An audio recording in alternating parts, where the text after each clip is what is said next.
Hallo Freunde und herzlich willkommen im Livestream. Ihr seid hier im Auge des Sturms. Mein Name ist Harald Brems und ich freue mich, dass ihr wieder eingeschaltet habt. Es ist wieder Freitagabend. Thank God it's Friday und es ist wieder Zeit für den Livestream und es gibt natürlich wieder was Neues für die Ohren und für die Augen und wieder natürlich zum Thema gerichtete Energiewaffen, Directed Energy Weapons, Mind Control, organisiertes Stalking, Neuroweapons, dieser ganze Komplex, dieser ganze Themenschwerpunkt, Themenkonglomerat oder wie soll man das nennen, Themengeflecht, ja, aus letztendlich verschiedenen Technologien, die aber doch immer wieder zusammenfließen, verschiedene Methoden, die dahin zusammenfließen, Menschen zu manipulieren, zu kontrollieren, das Ganze natürlich ohne Spuren zu hinterlassen, ohne in der Außenwelt irgendwie Aufsehen zu erregen. Ja, letztendlich dient das Ganze zur Kontrolle und das Ganze wird natürlich heimlich gemacht, um die Leute nicht aufzuschrecken und um in Ruhe, ungestört an dieser Technologie weiterarbeiten zu können und experimentieren zu können. Und wie wir heute sehen werden, für die meisten ist es ja sowieso schon alter Hut, gibt es das nicht erst seit gestern und heute, sondern diese Technologien sind schon lange hier unterwegs auf unserem Globus.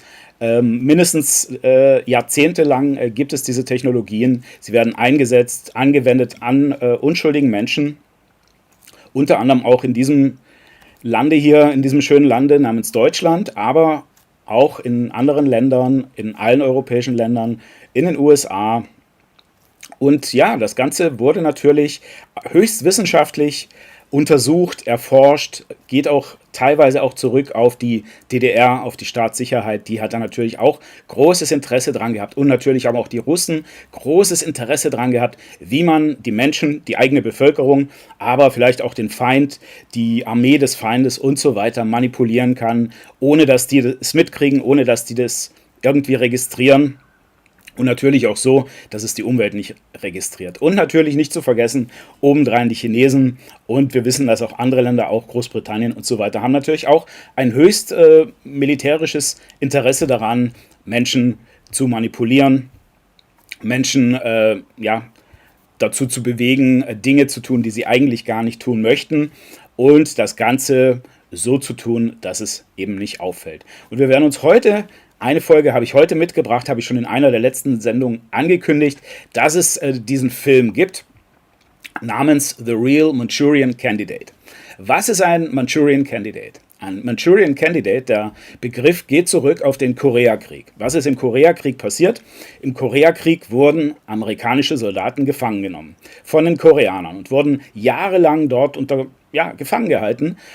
Und so sagt es die Legende, so haben es damals nach der Rückkehr dieser koreanischen Soldaten auch die amerikanischen Medien verbreitet. Dort wurden sie Folterprogramm, Gehirnwäscheprogramm unterzogen. Das hat dann teilweise dazu geführt, dass diese Soldaten dann hinterher vor den Medien, vor den Fernsehkameras und so weiter ausgesagt haben, gegen ihr Land eigentlich geschimpft haben, gegen ihre eigene Regierung geschimpft haben, im Prinzip ausgesagt haben, die Amerikaner seien die Bösen in diesem Spiel. Und das konnte ja nicht mit rechten Dingen zugehen, also hat man gesagt, das war Gehirnwäsche. Die mussten mit Gehirnwäsche behandelt worden sein und sonst hätten die das ja gar nicht gemacht. Ne? Also es ist undenkbar, dass ein amerikanischer Soldat von selbst auf die Idee kommt, sein eigenes Land zu beschuldigen, schlecht gegen sein eigenes Land, gegen seine eigene Regierung zu reden. Das geht ja nicht. Also hat man gesagt, das muss mit Gehirnwäsche zu tun haben. Die wurden mit Gehirnwäsche behandelt, manipuliert und so weiter und haben dann diese Fernsehinterviews gemacht, haben dann schlecht geredet über die eigene Regierung. Und dann hat man natürlich gesagt, okay, wir müssen das auch haben. Ja, wenn das die Koreaner haben und die Russen haben es vielleicht auch, dann müssen wir das auch haben. Dann müssen wir Geld ausgeben, müssen wir das erforschen, damit wir auf dem gleichen Stand sind wie der Feind. Und daher auf diese Einsätze, auf diese Gefangenschaften kommt der Name Manchurian Candidate. Ja? Und ein Manchurian Candidate ist letztendlich nichts anderes als ein programmierter Killer. Das ist ein Mensch, ein Soldat vielleicht, ein Kriegsgefangener, was auch immer, der mit verschiedenen Mind Control Techniken, Methoden bearbeitet wird, der schwerster Folter zugeführt wird, der schwer misshandelt wird. So schwer, dass ein Teil seiner Persönlichkeit sich dann irgendwann abspaltet. Das ist ein Selbstschutzreflex des Gehirns. Das passiert auch mit Kindern, die schwerster Folter ausgesetzt werden, die missbraucht werden und so weiter. Die spalten dann einen Teil ihrer Persönlichkeit ab und dieser abgespaltene Teil, der kann dann sozusagen programmiert werden, der kann dazu abgerichtet werden, bestimmte Eigenschaften, bestimmte Fähigkeiten zu haben. Eine eigene Persönlichkeit kann daraus aufgebaut werden. Und diese eigene kleine Persönlichkeit kann dann eben trainiert werden. Zum Beispiel, um vielleicht ein Sexsklave zu sein. Zum Beispiel vielleicht, um einen Mord auszuführen. Und das Ganze kann dann so geschehen, dass dieser Persönlichkeitsanteil auf bestimmte Signale hervorgeholt werden kann. Das können Codewörter sein, das können bestimmte Trigger sein, das können Farben oder Muster sein, bestimmte Sätze, vielleicht auch Musik, was auch immer. Damit kann man dann diesen verborgenen Teil der Persönlichkeit, der tief unter der Hauptpersönlichkeit schlummert sozusagen, kann man dann wieder hervorholen. Der erfüllt dann seine Aufgabe, für die er vorgesehen ist, für die er trainiert wurde. Und dann verschwindet dieser Teil wieder und die Hauptpersönlichkeit stellt sich wieder ein. Und die Hauptpersönlichkeit weiß von diesem anderen Teil, von diesem versteckten Teil der Persönlichkeit nichts. Das heißt, würde die Hauptpersönlichkeit befragt werden von der Polizei, vom Militär, wie auch immer, würde sie verhört werden, könnte sie gar nichts sagen, wüsste sie überhaupt nichts von dieser anderen Persönlichkeit und sie würde eigentlich immer die Wahrheit sagen. Sie würde sagen, ich weiß von nichts, ich habe es nicht getan, ich weiß auch nicht, wie das passiert sein soll. Und das ist natürlich die perfekte Methode, um ein Verbrechen zu tarnen, um ein Verbrechen zu verbergen, weil ein Mensch, der unwissentlich einen Mord begeht und dann hinterher voller Überzeugung sagt, ich war es nicht, ich habe es nicht getan, weil er es ja eigentlich gar nicht getan hat, sondern eigentlich war es diese andere Persönlichkeit. Ja, so eine Person ist natürlich der perfekte Mörder und so jemanden kann man natürlich optimal missbrauchen, um bestimmte Verbrechen zu begehen. Und eines dieser Verbrechen, die von so einer Person begangen worden sein sollen, so glauben viele Leute, ist Sirhan Sirhan. Sirhan ist der Mörder, der Attentäter von Robert Kennedy 1968. Auf einer Wahlkampfveranstaltung in Los Angeles hat er ihn erschossen und er wurde sofort verhaftet mit der rauchenden Pistole in der Hand, mit der Waffe in der Hand, wurde er verhaftet und er hat dann hinterher gesagt, ich weiß es nicht. Also wenn alle sagen, dass ich es gewesen bin, dann muss es wohl so sein. Aber ich weiß nicht, warum. Ja? Es gibt keinen vernünftigen Grund. Es gibt kein Motiv, warum er es hätte tun sollen. Warum er hatte keinen Hass auf Robert Kennedy. Er hat keine persönlichen Motive gehabt, warum er das getan hat. Und ja, das zieht sich eigentlich durch bis heute. Und für viele ist er einfach so der verrückte Einzeltäter. Ne? Ganz klassisch, ne? So wie viele Mörder da draußen rumlaufen, die halt berühmte Menschen, berühmte Persönlichkeiten umgebracht haben, John Lennon und so weiter. Gibt es ja einige da draußen, die auf ähnliche Weise gestorben sind, wo es dann auch immer diesen verrückten Einzeltäter gab, der da irgendwie ohne einen ersichtlichen Grund die Person umgebracht hat. So war das eben halt, so war das halt auch hier. Also es gibt keinen ersichtlichen Grund, warum er das getan hat. Und auch bei diesen anderen Tätern, da ist der Mörder von John Lennon jetzt nur einer, da gibt's ja auch noch eine ganze Reihe anderen. Auch bei denen gibt es eben teilweise Hinweise darauf, ja, dass da irgendwas nicht stimmt an der Biografie. Also da gibt es teilweise Lücken in der Biografie, da gibt es Sachen, die nicht wirklich zusammenpassen. Die waren dann einfach teilweise monatelang verschwunden oder waren in irgendwelchen Krankenhäusern untergebracht, wegen irgendwelcher komischen Krankheiten und so weiter. Also das ist so ein Muster, das es ganz oft gibt, dass es halt Lücken in der Biografie gibt, wo einfach nicht nachvollziehbar ist, wo die in dieser Zeit gewesen sind. Ja. Und ja, bei Robert Kennedy, der war dann nicht sofort tot, der ist dann aber kurz danach gestorben. Also es war in der Nacht vom 4. auf den 5. Juni 68. Da hat er einen Sieg errungen bei den kalifornischen Vorwahlen. Er war in der Demokratischen Partei und das Ganze fand im Ambassador Hotel in Los Angeles statt. Und nach seiner Ansprache hat er den Saal verlassen, ist durch einen angrenzenden Raum in die Hotelküche und dort wartete wohl Sirhan Sirhan mit einem 22-kalibrigen, 8-schüssigen Iver Johnson Revolver. Und aus nur etwa 2 Meter Entfernung, also aus recht kurzer Distanz, feuerte er dann auf Kennedy und 3 Kugeln trafen ihn direkt. Und ein weiteres Geschoss streifte ihn nur und verwundete eine andere Person, die dabei war, einen Wahlkampfhelfer Paul Schrade oder Schrade, ja. Und die restliche Munition feuerte er auf weitere Mitarbeiter Kennedys. Und ja, 26 Stunden nach dem Attentat ist Robert Kennedy dann für tot erklärt worden. Dann, er wurde noch operiert, man hat noch versucht, sein Leben zu retten. Er wurde operiert am Gehirn, aber alle Versuche waren vergeblich.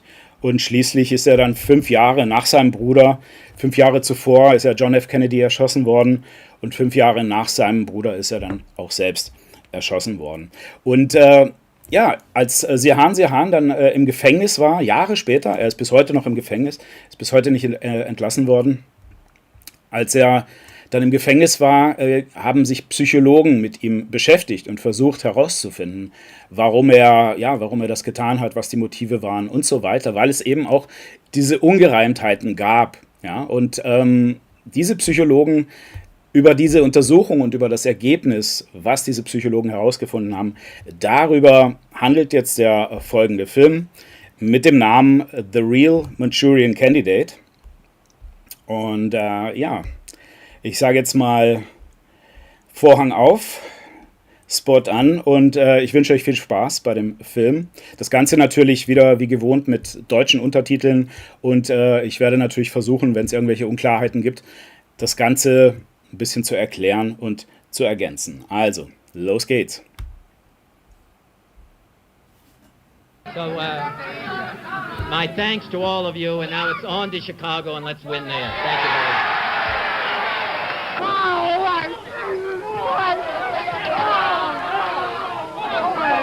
Shoot it! Please shoot it! Oh, no! Where's the door? Oh, my God. Senator Kennedy has been shot in the head. I am right here. Rafer Johnson has a hold of a man who apparently has fired the shot. He still has the gun. The gun is pointed at me at this moment. I hope they can get the gun out of his hand. They have the gun away from the man. On June 5th, my sister came into my bedroom at 7 o'clock in the morning, and she said Robert Kennedy was shot. And I was 10. I was devastated. I thought Sirhan was the killer. And for many years I thought he was the killer. But I started reading books, and the more I read, the more I thought to myself, there's more to the story than what's being told. Sirhan, this is a question that I think the doctor's asked you several times. If you had 3 wishes now, what would they be? I wish that Senator Kennedy was still alive. I wish that every day that I've been here. Second one, that there should be peace in the Middle East. I met Bill Pepper through a mutual friend, and Bobby Kennedy is my hero and has been since I've been a little kid. And Bill was impressed that I knew enough, as much as I did, about the assassination, and I was in awe of Bill's knowledge. We met a couple of times, and then he said to me, I'm thinking about getting involved in this case, would you like to join? And I didn't have to even hesitate. I said, yes, of course. And 11 years later, we're still working on it. So I went to meet Sirhan at Corcoran Prison, and when I met him, he was very soft-spoken, very, very quiet, polite, and very articulate. And he's one of the kindest people I've met. And one of the first things that Sirhan said to me was, if something happens to me in here, I didn't do it. Hi, I'm Dan Brown. I've been an associate clinical professor in psychology at Harvard Medical School. I've been on the faculty of Harvard for 38 years now. I've written 18 books. One of the books is called Memory, Trauma, Treatment, and the Law. It's a standard textbook on how people remember trauma and how one does non-suggestive investigative interviews. I got involved in the case through my business partner at my private practice, whose name is Howard Behrens, a psychiatrist. And Howard Behrens had worked as the psychiatrist for James Earl Ray for a number of years, and after seeing him for over a decade, was convinced that he was not the assassin for Martin Luther King. And he was working on a case with a lawyer by the name of Bill Pepper. And when Bill Pepper got interested in the Bobby Kennedy assassination and reopening it, Howard asked me whether I'd be interested in seeing Sirhan doing non-suggestive interviewing to see whether I could find out what happened. So I've seen him for over 100, 150 hours over the last 11 years, and tried to find out what we could about what happened. When I first met Sirhan, he seemed somewhat clueless about what had happened the night of the assassination. He doesn't remember very much, and except what he was told by others. So what do you remember about the shooting, if you're willing to talk about that? Obviously I was there, but I don't remember the exact moment. I don't remember pulling my gun out of my body or whatever it was located, and I don't remember aiming it at any human being. I don't remember any of that, Mr. Prismic. And I've said that from the get-go. My first impression was not favorable of the prison, because they blocked us for a year from seeing him, and the attorney, Laurie Dusek, and myself went to see him after about a year. It took us to get permission to go see him, and they put us in a room with him behind plexiglass with a phone that didn't work right in front of the guard station so they could watch over us. And they brought him in shackles after going through about 30 heavy gates. And I told them that that was not acceptable to me, and that we wanted him to be taken out of the shackles and leg and arm shackles and being treated somewhat humanly, and that they ought to give us a room that had a phone that worked so we could actually talk with him after waiting a year to see him. I had never seen anybody hypnotized before.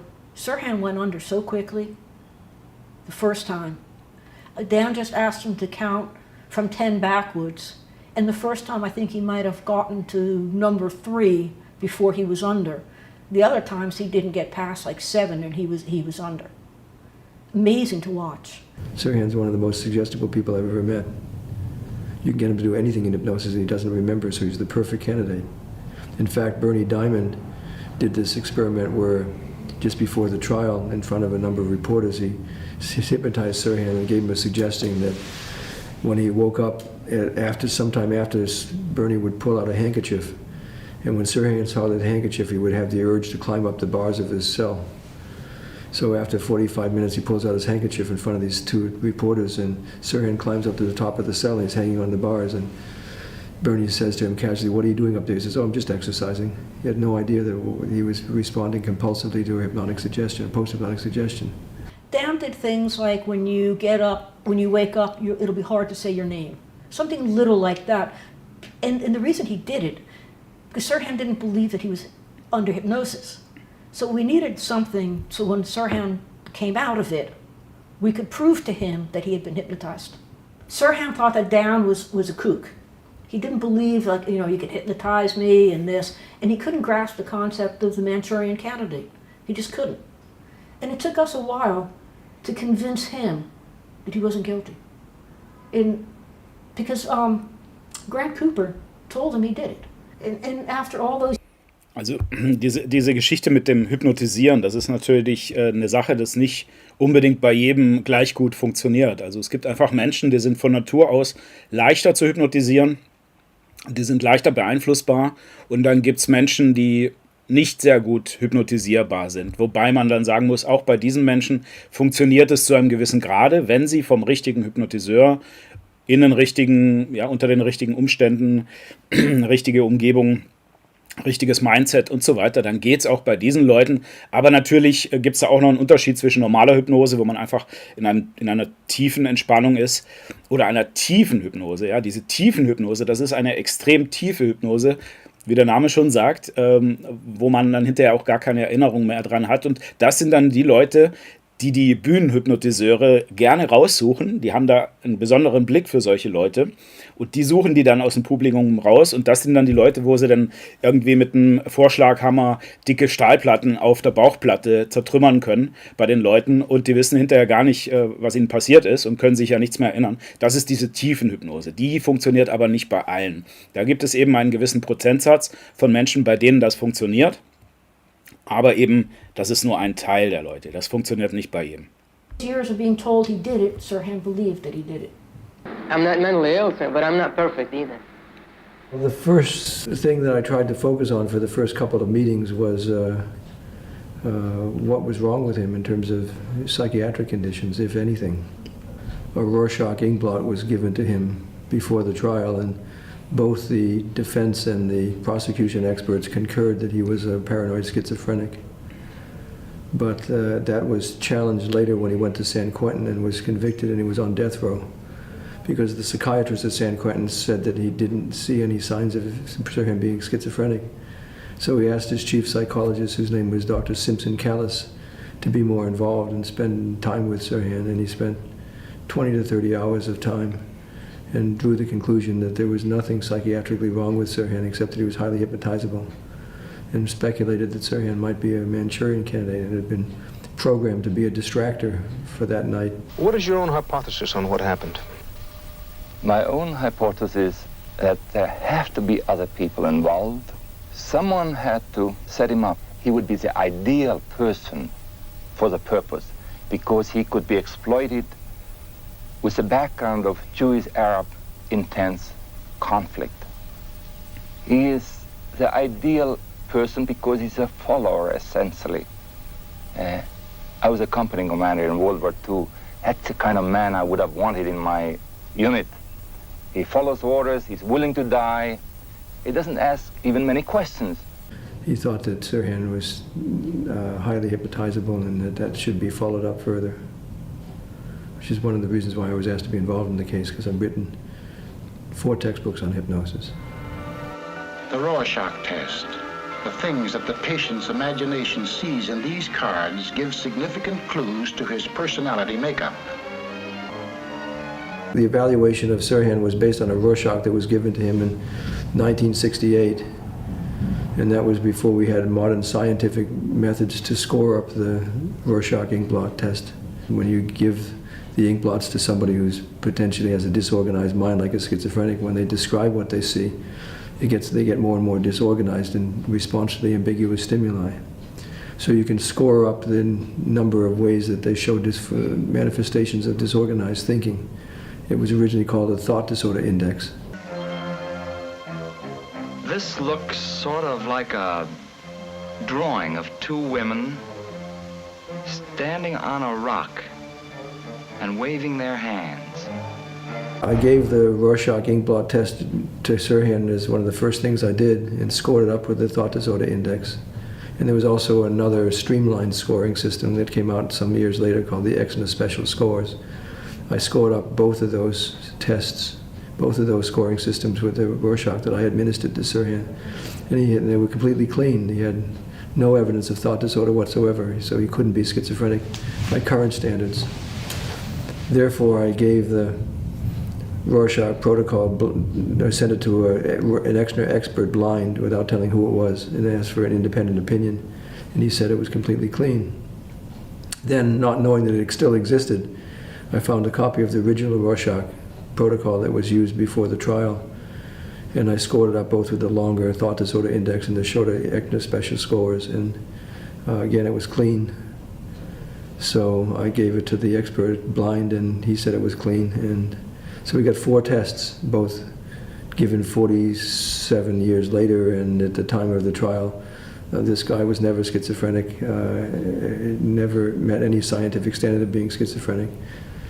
Also mit den heutigen Methoden hätte man diesen Rorschach-Test von damals, der vor seiner Verurteilung gemacht wurde und aufgrund dessen er als Schizophrener diagnostiziert wurde, hätte man das Ganze mit den heutigen Methoden, mit späteren Methoden durchgeführt, wäre ein ganz anderes Ergebnis rausgekommen. Er wäre nicht als Schizophrener, er hätte diese Diagnose niemals bekommen mit den heutigen Methoden. Also es sieht ganz danach aus, entweder dass damals ein großer Fehler gemacht wurde aus Versehen, woran ich überhaupt nicht glaube, oder dass das mit purer Absicht so durchgeführt wurde, um genau dieses Ergebnis herauszubekommen, um ihn dann eben als verrückten Einzeltäter darzustellen, der er letztendlich sehr wahrscheinlich gar nicht war.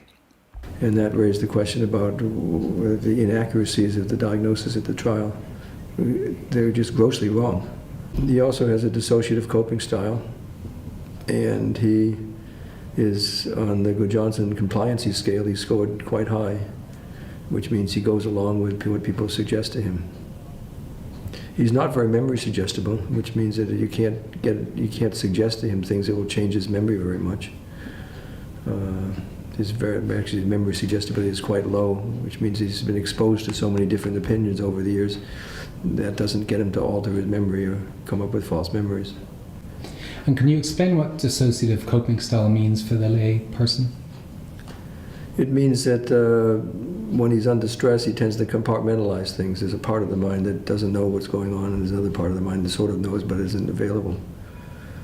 And he scored extremely high in dissociative coping style. Now, the reason why that's important is because if you want to train somebody to do something outside of their knowledge, they have to be highly hypnotizable, they have to be highly compliant, and they have to be able to dissociate that knowledge away from consciousness. He scores very high on those three personality characteristics, so he's the perfect candidate for Manchurian Candidate training. Other than that, there's nothing else wrong with him. I did all these psychological tests on him, including tests of violence potential, which he was very low on. And having done all those tests, the prison was sort of a disadvantage for the parole hearings because they didn't know what tests I administered and what I was going to say. But they brought in a psychologist of their own, Dr. Carrera, who didn't know the tests that I used and fortunately did a lot of the same tests, empirically derived, scientifically based tests, and found out that there was nothing wrong with him. She gave the same violence potential risk tests that I gave. She gave some of the same assessments for personality disorders. And their own prison psychologist came up with the independent conclusion that there was nothing psychiatrically wrong with this guy. So Dr. Simpson Callis at San Quentin, myself, and Dr. Carrera now, we have three independent opinions all saying the same thing. That there's nothing wrong with this guy psychiatrically, other than the fact that he beats the type of personality characteristics for the kind of person you can do undue suggestive influence with. Now, open your eyes and look at Kennedy. Where is your gun? Reach for it. Reach for it, Sirhan. Reach for your gun. Let me see you shoot the gun, Sirhan. Shoot the gun. Shoot the gun. Who are you shooting, Sirhan? Who are you shooting? His fingers are going to repetitive spasmodic movements like pulling a trigger on a double-action revolver. If you look at the old tapes of what Diamond did with Sirhan, he led Sirhan on. He hypnotized him and then pretty much fed him the replies, which is not the way that you hypnotize somebody to get an answer. Dan never led Sirhan on. He would hypnotize him and then just say, Sirhan, I want to take you back to that evening. What do you remember? I reviewed all the audio tapes from Dr. Diamond's hypnosis with him. It's highly suggestive, and Dr. Diamond had assumed ahead of time that he was the sole assassin. So he was simply suggesting scenarios to him, and Sirhan was quite resistive of those kind of suggestions because he's not that memory suggestible. My approach is I didn't assume anything. I just tried to find out what he would report to us, and then over time reconstruct what had happened as best we could. So having got that background on him, then I did three things. First was repeated free recall. Tell me more about that. Tell me more about that. Tell me more about that. And then, with no suggestions. And then free recall with prompts. You said this, exactly what he said. Tell me more about that. That's the first phase of the interviewing. The second phase of the interview was done with what's called the cognitive interview, where you reinstate the context. Imagine yourself back at the target time. Put yourself in that situation on the day of such and such, in that such and such setting, and then freely recall from there. There are about 50 peer-reviewed articles on the cognitive interview showing that you can, in a non-suggestive forum, you can get somewhere between 20 and 25% new information about a target event in a non-suggestive way. Then thirdly and lastly, I hypnotized him and then did free recall under hypnosis. So those were the 3 steps in the protocol, so we could preserve the record and show that what he remembered was non-suggested. And how did you keep a record of these sessions? Well, the prison wouldn't let us bring in any recording devices. We had to take notes. So what I did is take concurrent notes with everything I did, and Laurie Dusek did notes, and we compared our notes at the end of the day and constructed what we both agreed upon. Almost no information came out, and new information came out in hypnosis. Almost all the information that he was able to report came out under free recall or free recall plus context reinstatement. Why hadn't you remembered this stuff before? What was the key to your work with him that yielded new information? No one had ever asked him before. At the trial, everybody assumed that he was the sole assassin, so nobody actually asked him what went on. And he could remember bits and pieces of it, and we put it together over time. He remembered more material over time. But some things are still difficult for him to remember. What Sirhan told me was that he came over to the U.S. as part of a Christian fellowship to be placed with a Christian family in the Los Angeles area, and that he had a sister, I think 3 years younger, who he was very close to, and his sister died of leukemia. And that was very hard on Sirhan. He was 21 at the time, I think. His interest in the occult occurred after his sister died, and he was at a total loss. The only time I've seen Sirhan cry, when he was talking about his sister's death under hypnosis, he just cried like a baby. It really impacted him. And he said after his sister died, he didn't understand what happened after death. And maybe trying to keep a connection with her, he said he started going to bookstores and reading about the occult. He wanted to find out whether there was any religious traditions that would support the idea that there was life after death, that his sister would still be available on some plane in reality. So he started reading the theosophical literature, and from there that brought him to the Rosicrucians, and from there that brought him to a self-hypnosis correspondence course through the Rosicrucians that he paid for. And he was hypnotizing himself on a regular basis. At the time he was working as a hot walker and a stable boy at Santa Anita Racetrack in Pasadena. And his 2 best friends, Terry Welch and Terry Rafke, were both, the 3 of them were all hypnotizing each other. And it was very obvious that he was not an ordinary hypnotic candidate. He could do unusual, go into a very deep trance very quickly, and he often didn't remember anything he did in hypnosis. So that was sort of the talk of the stable boys. Sirhan always wanted to be a jockey, but he had no experience riding any horses. And then all of a sudden, one of the people part-time at the ranch, whose name was Frankie, called him up out of the blue and offered him a job riding thoroughbreds at a high-end ranch, Corona racetrack. You don't take a kid who's never ridden a thoroughbred before, give him a $250,000 horse to ride. It makes no sense. And within several weeks, he had a fall from that horse during a foggy day. And now this is where the story gets interesting, because I looked up the medical records, and he was treated in Corona Community Hospital emergency room by a Dr. Nelson, who discharged him 4 hours later from the emergency room with 4 stitches in one eye, that he got in a minor injury from falling off the horse. There was no other injuries other than that eye injury. But Sirhan remembered that he was missing for 2 to 3 weeks, because every weekend he would go back from Corona to his So, ihr könnt euch vielleicht erinnern, das sind diese Lücken in der Biografie, ne, die es ganz häufig gibt bei diesen Manchurian Candidates, wo man glaubt, dass sie welche sind, ja, die dann oft für Wochen oder Monate einfach von der Bildfläche verschwunden waren, wo man hinterher nicht genau nachvollziehen kann. Hinterher, nach dem Attentat, wird ja die Biografie so einer Person völlig durchleuchtet, normalerweise. Von den Behörden, aber auch von den Medien, von der Presse. Die wollen natürlich genau wissen, wer ist das, wer sind seine Eltern, wer sind seine Freunde, was sind seine Motive, warum hat er das getan, wo hat er gewohnt und so weiter, mit wem ist er zur Schule gegangen. Und ganz oft weiß man dann, ja, über eine bestimmte Zeit lang weiß man nicht genau, wo diese Personen waren. Die waren dann entweder in Krankenhäusern oder manche von ihnen ja, hatten dann auch bestimmte Geldmittel, ja, wurden finanziert von ominösen Quellen, wo man nicht genau weiß, wo hatte der das Geld her. Er ging nicht arbeiten, er hatte keinen Job zu der Zeit, aber irgendwie war doch genug Geld da. Er konnte reisen, er flog nach Hawaii, er flog hierhin, flog dorthin. Also jetzt, das sind jetzt andere Fälle, nicht Sirhan Sirhan.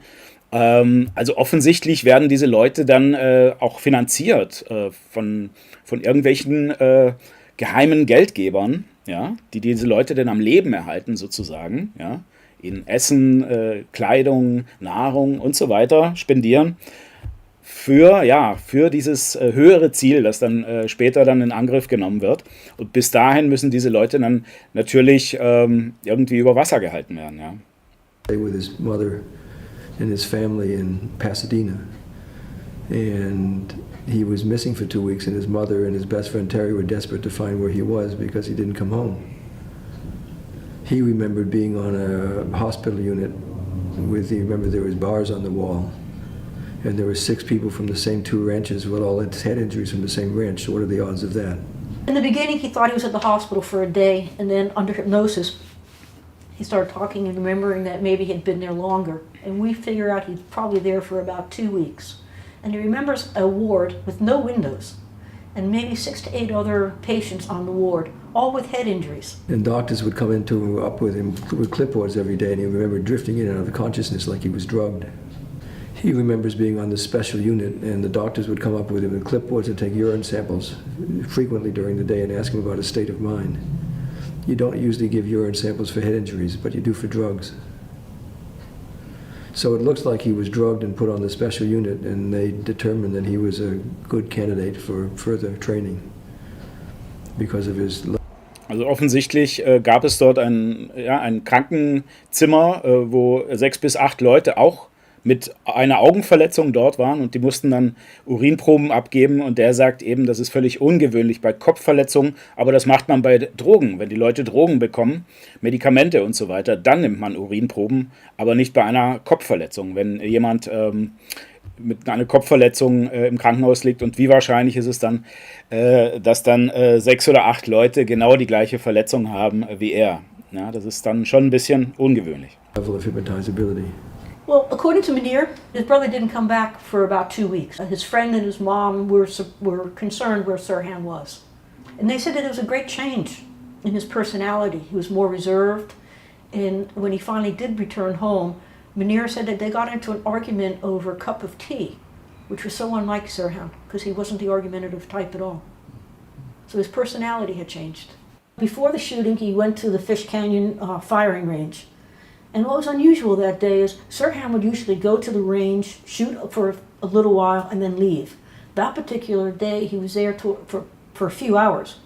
And the range master said the range was closing down, so Sirhan had to leave. He met a friend of Bob's, Big Boy, and actually he regrets because the friend said, hey, let's go shoot some pool. And Sirhan, to this day, says if only he had gone with his friend, none of this would have happened. And so he went into LA, and he went to the Ambassador Hotel because there was another party there. And he had gone to school with a daughter of that candidate. So he thought maybe he'd run into some people there. Sirhan was not a big social butterfly, very withdrawn, very much to himself. And when he was in the Ambassador Hotel, he stopped at the Rafferty party and then noticed that there was a larger party going on, which was the RFK victory party, and so he went there. The interesting thing is he's not a drinker. I think he had alcohol twice before in his life, and he said each time it made him ill. Supposedly he had 4 Tom Collins.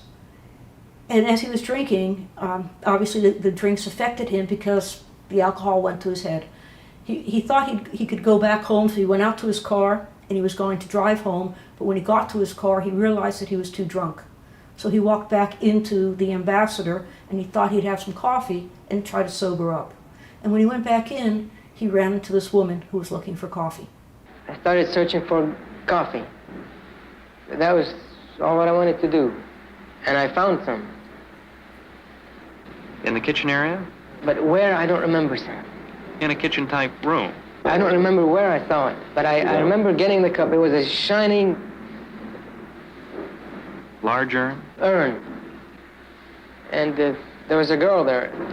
No, I don't remember much what happened after that. You don't remember? I don't remember. Do you remember anything? Other than the choking and the commotion, I don't remember that. He gets to his car and he thinks, I can't drive. I need to get some coffee. So he retraces his steps and he goes back to the same bar at the Ambassador Hotel. And sitting at the bar with the bartender now is a very attractive woman with a polka dot dress on. He had never met the girl before, according to his report. And he says to the bartender, where do I get some coffee? And the bartender turns to the woman and says, take him to the urn behind where Kennedy's talking. And she's very attractive, so he's there to pick up girls, so he starts flirting with her. But he's self-conscious. They have coffee.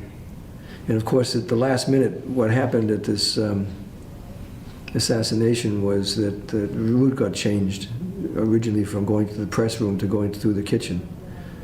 And it took some time to figure out who changed the route and how would any assassin know that the route was changed. But what Sirhan remembered was, to me, was that a man with a clipboard and a badge on came up to him and said to him and the woman with the polka dot dress, said, you can't stay here, take him to the kitchen. And the woman led him to the kitchen. Then she's sitting on the stacking table and he's flirting with her, but she's very distracted. She keeps looking away like this. He doesn't know why she keeps looking away. And then all these people start coming through the kitchen and she goes like this. And when she pinches him on the arm, he goes into range mode. And the next thing he remembers is people were holding him down and trying to hold his neck down. And the next thought was, oh my God, I'm not shooting at circle targets, I just shot somebody. So also was man wissen muss, ist, dass Kennedy normalerweise eine andere Route gewählt hätte oder seine Bodyguards, die Veranstalter, hatten ursprünglich eine andere Route für ihn gewählt, wie er aus diesem Raum herausgehen hätte sollen. Aber da wurde eine Abkürzung gewählt durch die Küche. Und wie es der Zufall so will, war der Attentäter dann, ja, Sirhan Sirhan, in der Küche. Also wenn Sirhan Sirhan wirklich dieser verrückte Einzeltäter war, woher hätte er wissen sollen, wenn er vorgehabt hätte, Kennedy zu erschießen, woher hätte er wissen sollen, dass Kennedy durch die Küche kommt, wo das doch gar nicht geplant war, wo das doch eigentlich ganz spontan, kurzfristig so entschieden wurde, dass Kennedy durch die Küche laufen soll und nicht die andere Strecke nehmen soll, die ursprünglich geplant war. Woher hätte Sirhan Sirhan das wissen sollen?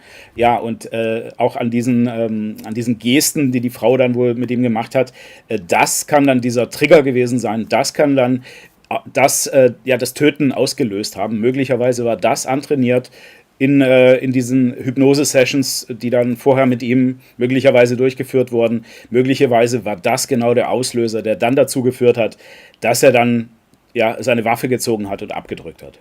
Sounds like he was programmed to show up that night without even his knowledge, and then to, upon cue, be led to the place of the assassination, go into range mode and be a distractor and shoot wildly. And while he was shooting wildly, the real assassin could professionally take the hit and then leave and let Sirhan take the rap for it. The polka dot dress woman was his handler. He said he never met her before. She was there to show up, to flirt with him, and to take him to the kitchen, and then to induce range mode, so that then she leaves and then the real assassin leaves. Well, over the course of... Also das ist auch etwas, was Robert Kennedy Jr. auch schon gesagt hat, dass es sehr wahrscheinlich einen anderen Attentäter gab, der ganz woanders stand und der nicht Sirhan Sirhan war und der dann auch geschossen hat. Also dass 2 Leute geschossen haben. Und dass Sirhan Sirhan keinesfalls der einzige Waffenträger an diesem Abend war. Many sessions with Dan, and this is many sessions with Dan. Sirhan recalled that she let him into the kitchen, and at one point she pinched him and turned him around into the direction that the senator was coming. And he went into range mode. He said that she looked very provincial. Her nose was a little unusual. He was attracted to her. He said to me he thought he was going to get lucky that night. I mean, he's a 24-year-old guy, and he saw a woman that he thought was beautiful. And Dan and I laughed. We call it the boob job, because Dan said, Sirhan said, out. So he was like a little puppy dog following this woman around. On May 18th of last year, you were sitting and writing in your room. They are the writings of a maniac. They're the writings of Sirhan Sirhan. Yes, but they're not the writings of me now.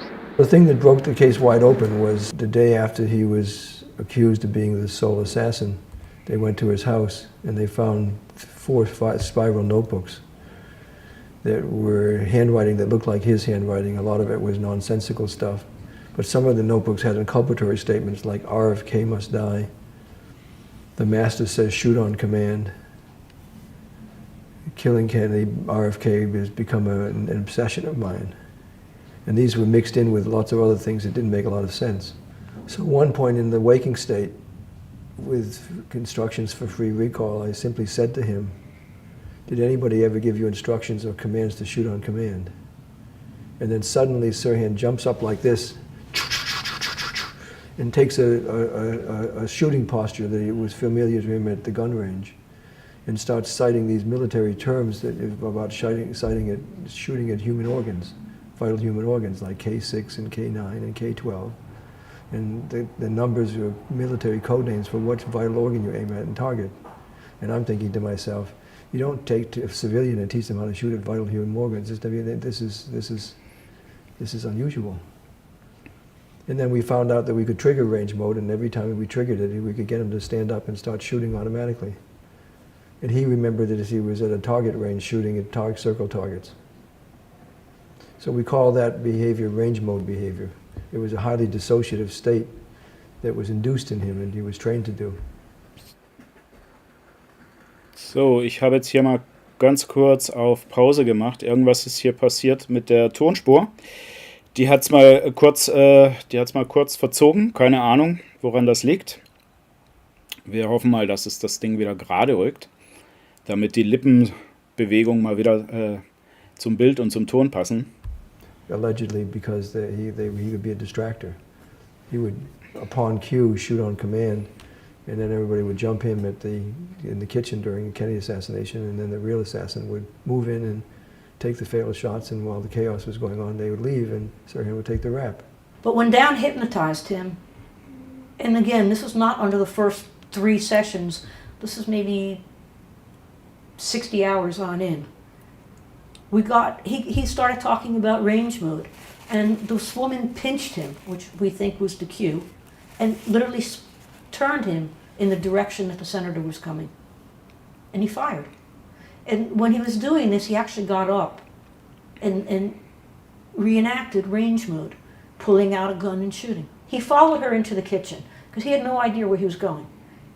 Again, he thought he was going to get lucky that night, and he was a hot-blooded young male, and he followed her. And I think he would have followed her anywhere. And she brought him on over towards the steam table, pushed up against him, and then pinched him. And he said the pinch hurt. And with that, she turned him around, and it was in the direction of the senator. And he went into range mode. Range mode, he got up, he pulled out a gun, and he went like this. Amazing to see. And did you see him firing, or? He acted out, yes, as if he was firing. And again, it sounds strange, but he thought he was at the firing range. Dan and I both looked at each other like, wow. But you can't say anything because you don't want to interrupt what's going on. Only one new piece of information came out with hypnosis. Not very much.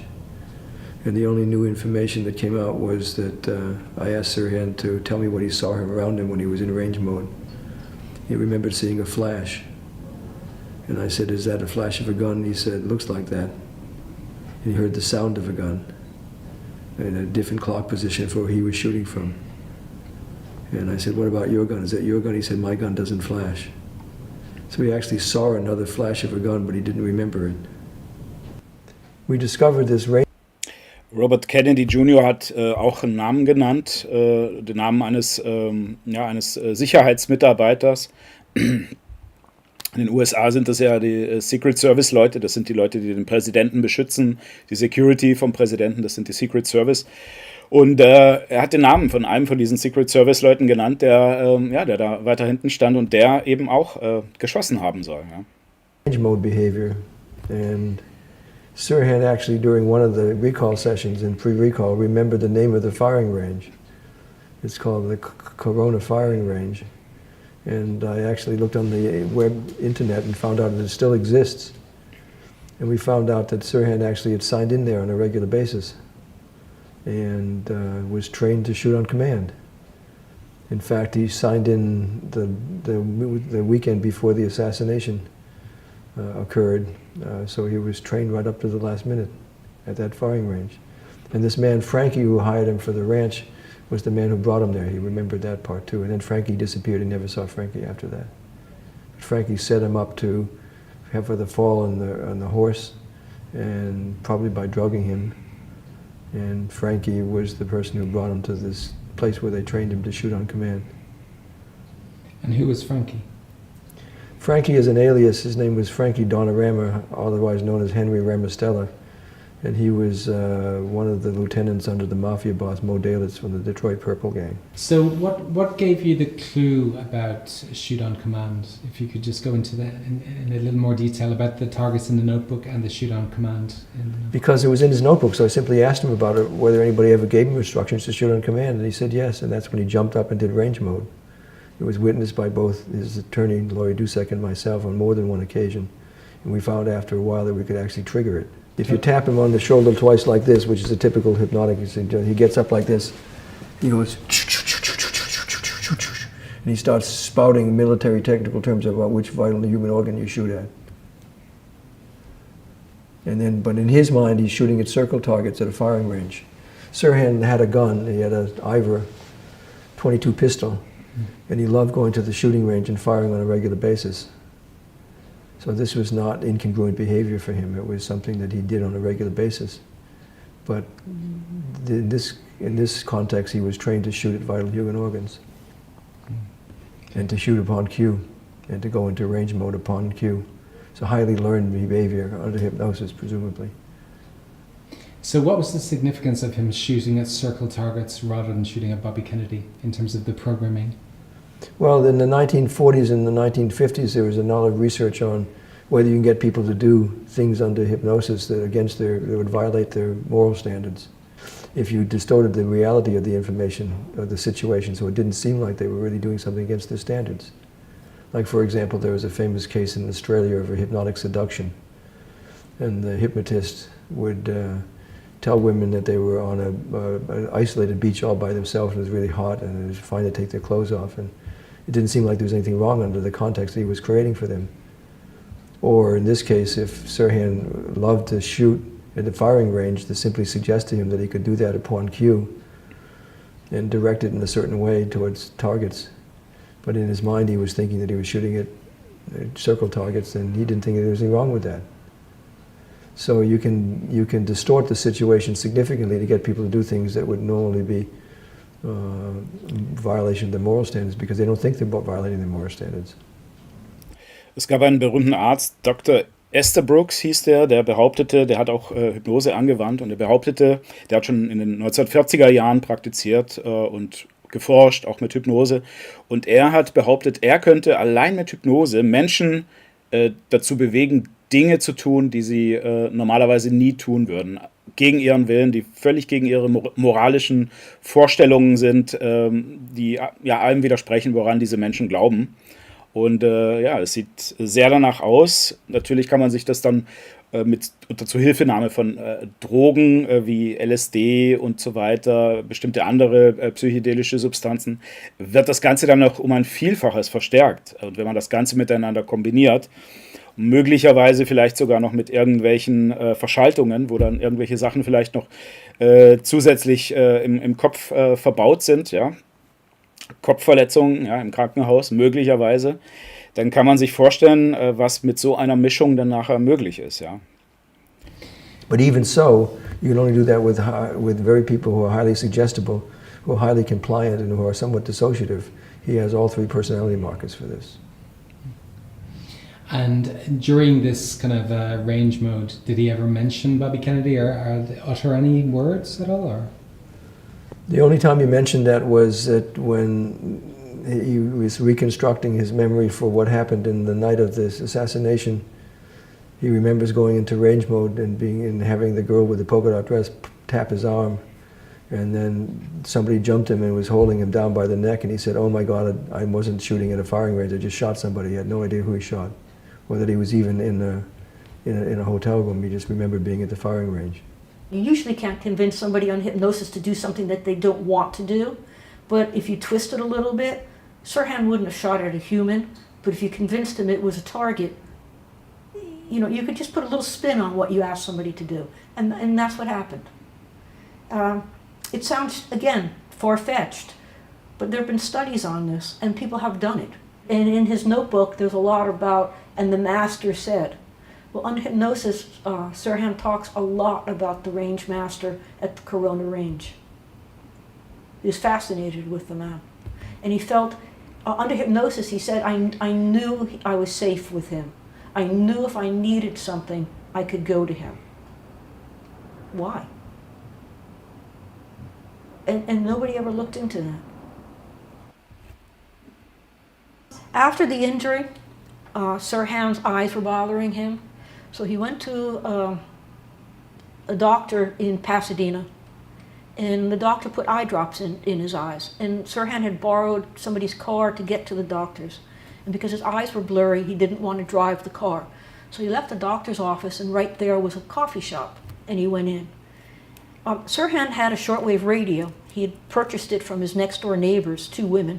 It was a World War II shortwave radio. He didn't send messages on it, but he listened into the shortwave radio every evening. So sitting at the counter in this coffee shop was a man with a brand new Sony shortwave radio. And Sirhan just thought that was strange. But he was fascinated with the Sony shortwave. So they started talking. And the gentleman started talking about anti-government matters, and was smoking a pipe, blowing smoke into Sirhan's face. There was a man, unusual man, which we named Radio Man, who had a turned-down handlebar mustache, horn-rimmed glasses, and spoke in a foreign accent. He said like a Cajun accent. And this man had a shortwave radio set up in the diner, the coffee shop, which was very unusual. Next visit to the doctor, again eye drops were applied. And I sometimes wonder what were in the eye drops. But eye drops were applied, and again he went back to the coffee shop, and who's sitting there? What we now call the radio man. And the first time he had told Sirhan that he was working on a thesis, and that he would like Sirhan to read it. So Sirhan was a little confused because this guy was not a professor and too old to be a college student. He had a strange mustache, and he spoke with almost like a Cajun accent. So Sirhan stepped out on the street with this guy the second time, and this guy showed him his paper, and it was anti-government. And when asked what, he said it was anti-Nixon, anti-LBJ, but there was no mention of RFK. And he said he thought that this guy was just crazy. And he said that this person was raving on about anti-government stuff, about killing off government officials. And he said that's where the ideas came to him about killing off government officials. They came from this man named Radio Man.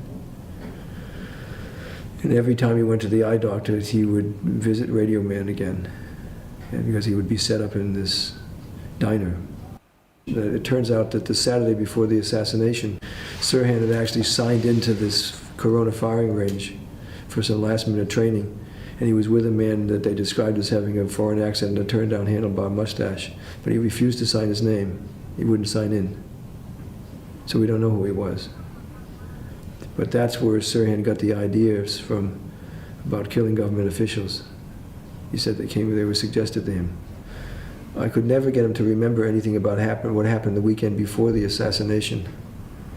But if I take the Google Maps and I take the mileage from his place in Pasadena to Corona firing range, it looks like he made 3 trips. It almost matches exactly the mileage on his car. He signed in at least one of those trips. So we know he went there at least once and probably more than once.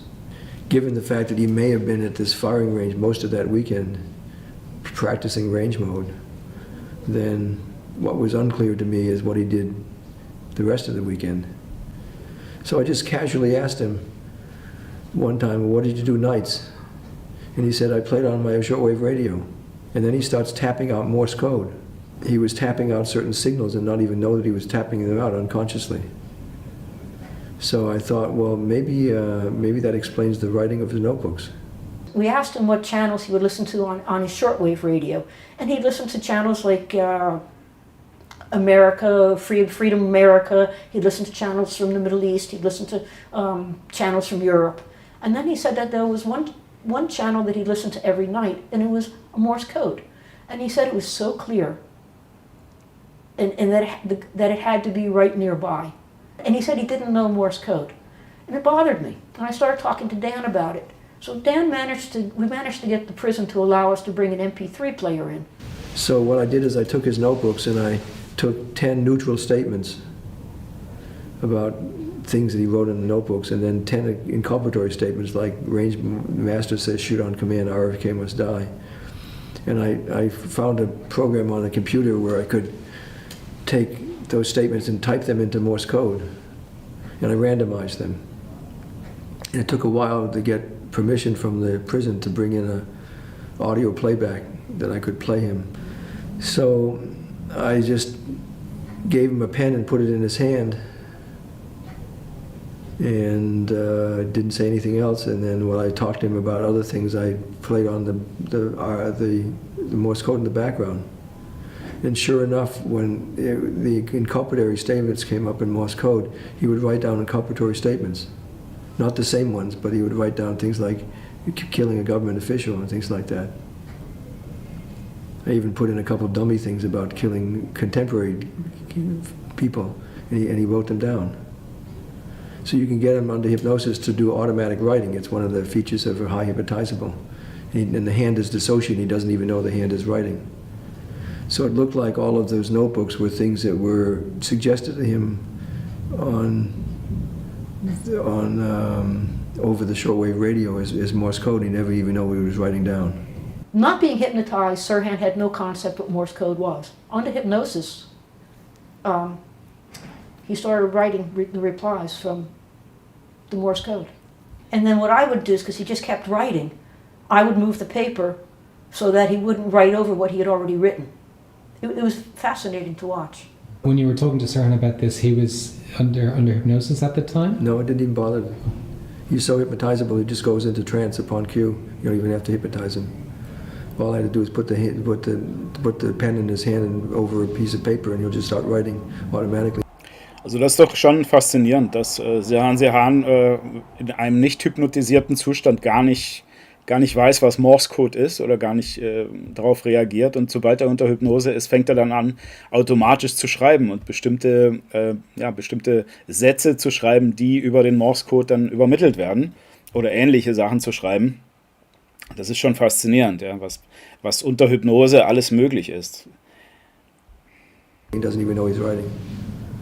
It's quite dramatic. I wish I could have filmed it. So you're talking to him normally about something else. I was talking about nature, something like that, and he was writing about whatever the Morse code was saying. He was writing it down, not word for word, but the gist of it. And so the Morse code makes him go into trance, or he does it subconsciously? Yeah. It makes him go into trance. Yeah. The actual Morse code sound. Yeah. Okay. Yeah. Wow. And then when he was brought out of the state, he just looked at us and said, "No, guys, this is crazy." He himself can't grasp the concept of the Manchurian Candidate. He can't. But he also can't explain why he can't remember. Nun, das können ja viele Leute aus unserer Gesellschaft, wenn man sich da draußen mal so umguckt, die können ja auch nicht begreifen, was ein Manchurian Candidate sein soll, was das bedeutet und dass es so etwas gibt. Das ist einfach zu hoch für viele Leute. Das ist dann so, wie wenn man über Aliens spricht oder über, keine Ahnung, über Magie oder sonst irgendwas. Die Leute assoziieren das dann mit irgendwelchen völlig abstrusen Dingen, völlig unmögliche Sachen, wobei ich jetzt nicht sagen möchte, dass Aliens und Magie etwas Unmögliches sind, aber die Leute, ja, das ist die Reaktion der Menschen dann darauf, ne? Die denken dann, das ist völlig absurd, dass so etwas überhaupt existieren könnte, ja? Ist es eben nicht. Sound fairly fantastic, but I did interview his brother Munir, and his brother said it was true that he could hear Morse code in the background because Sirhan played with his shortwave radio mostly every night, including the weekend before the assassination, and that he mostly was listening to Morse code.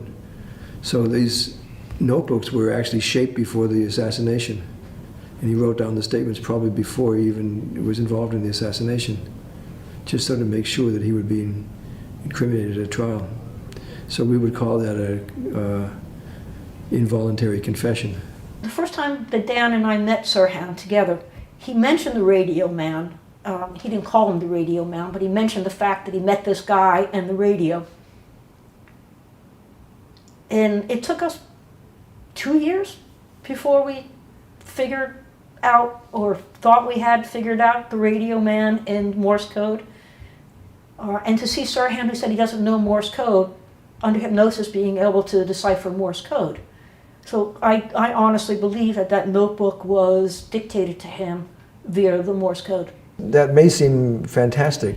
Das ist natürlich ideal für die Ermittlungsbeamten, wenn die dann seine Wohnung stürmen, eine Hausdurchsuchung machen und dann finden sie halt diese Unterlagen, wo er dann schreibt, RFK must die oder irgendwas, ja, Politiker müssen sterben. Das ist natürlich perfekt, um ihm das dann nachher nachzuweisen, um ihm das anzuhängen und zu sagen, ja, guck mal, das ist ja klar, der verrückte Einzeltäter hat zu Hause völlig verrückte Sachen geschrieben, die eigentlich gar keinen Sinn geben. Perfekt, das Puzzleteil passt perfekt zum restlichen Fall und man kann sagen, ja, logisch, klar, guck mal, so verrückt ist der, dass der zu Hause irgendwelche verrückten Sachen schreibt.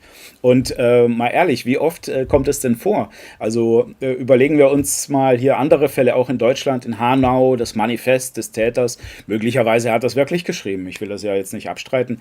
Ich weiß es nicht, aber da hat man halt auch so ein Manifest gefunden, als man dann das Haus, die Wohnung durchsucht hat, hat man dann auch böse Dinge gefunden, die er geschrieben hat, rechtsradikale Dinge und so weiter, menschenverachtende Dinge. Ja, wer weiß, wie dieses Manifest in Wirklichkeit zustande gekommen ist. Ob das wirklich dann so von diesem Täter war oder ob da nicht vielleicht doch jemand nachgeholfen hat. Möglicherweise vielleicht auch abgelegt hat. Ja, das kann auch die Polizei, die Ermittlungsbehörden können sowas natürlich auch platzieren in einer Wohnung. Das ist überhaupt kein Problem. Ja, oder auf dem Computer irgendwelche Sachen hinterlassen, irgendwelche belastenden Dinge, auch kein Problem. Ja, irgendwelche Videos, was auch immer. Alles da, alles möglich, hat es alles schon gegeben. But you have to remember the historic context of this. In the 1950s and 1960s, the US government was concerned about, particularly the Soviets involving themselves in brainwashing of people in the Moscow show trials in the 1930s and 40s. And then in the Korean War, of course, a number of American troops were captured and brainwashed and reverted to a communist ideology. 95% of them reverted back to their original ideology within 3 weeks of leaving the prison camps, but 5% never did. So there's about 5% of people who are unduly suggestible, and they are highly vulnerable to suggestive influence. And that, in order to keep up with the Soviets and the Russians, particularly under Allen Dulles, the CIA was involved in secret mind control experiments in the 1950s and 60s. They got caught for it. One experiment they got caught for that was embarrassing to them was at William Allison Memorial White Hospital in Montreal. And they were taking outpatients, kidnapping them, putting them on an inpatient unit, strapping them down, and playing the same tape loop over and over again to erase the mind, giving them LSD and giving them hypnotic suggestions, a combination of sensory deprivation, LSD, and hypnosis. They were so above the law that they would take anybody. There were several subjects who were kidnapped who were spouses of Canadian cabinet members. They did whatever they wanted to do.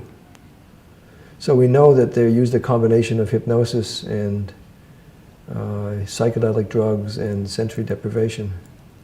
So we know that research was being done in several research centers in the 1960s and early 70s about mind control under a project called MKUltra that the CIA was involved in.